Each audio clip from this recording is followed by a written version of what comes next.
Look, if you're anything like me, then automotive-inspired watches never hit the mark. Either the co-branding on the dial looks terrible, or the design is so avant-garde that the actual design inspiration gets lost in the process. Well, today I'm going to show you a watch from a company that in my opinion got it right. The company Triber Timepieces is located in my home state of California. The T54SL, the Gold Wing, was inspired by the iconic Mercedes 300SL. It has a ton of character, it's both sporty yet has that vintage elegance. This is a sophomore release for the company and the watch is designed and assembled in the US, but features a Swiss movement. You can find their watch campaign live on Indiegogo and the early bird special is $9.79, but the watch will retail for $13.99.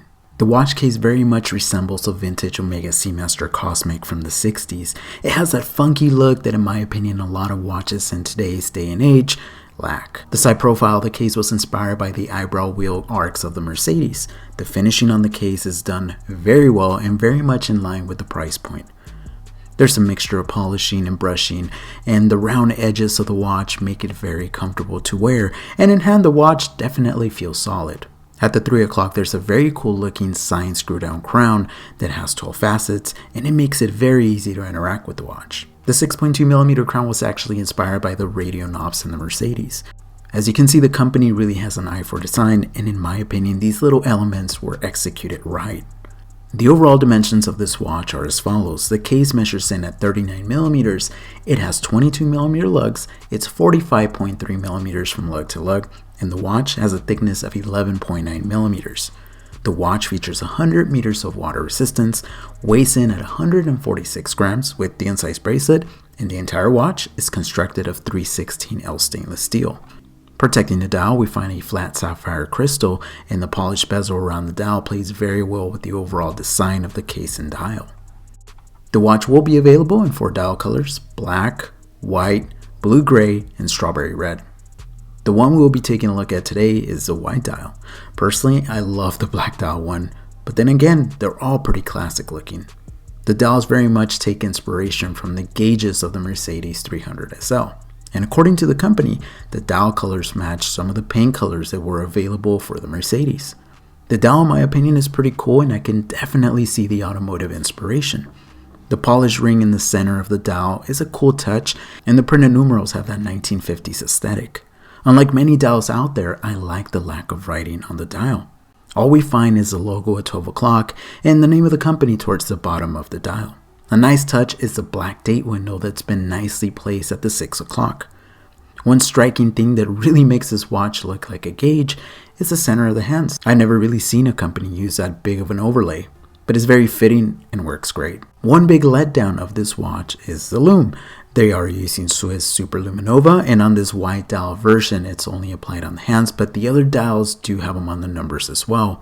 However, the lume was not very bright, and in my opinion it needs to be a little stronger.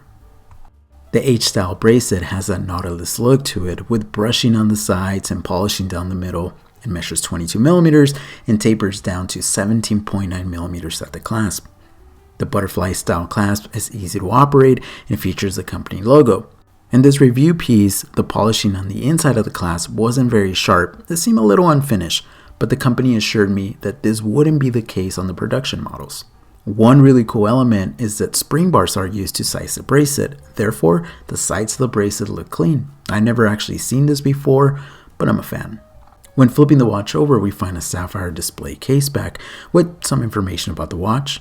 Through the display case back, we find the automatic caliber Sellita SW200-1 top that can be hacked, hand wound, beats at 28,800 beats per hour for Hertz, has a power reserve of 38 hours, and a bidirectional rotor. Since no companies can really get their hands on Eta movements anymore, this has been the go-to for many brands, and word on the street is that they're really good and really reliable movements.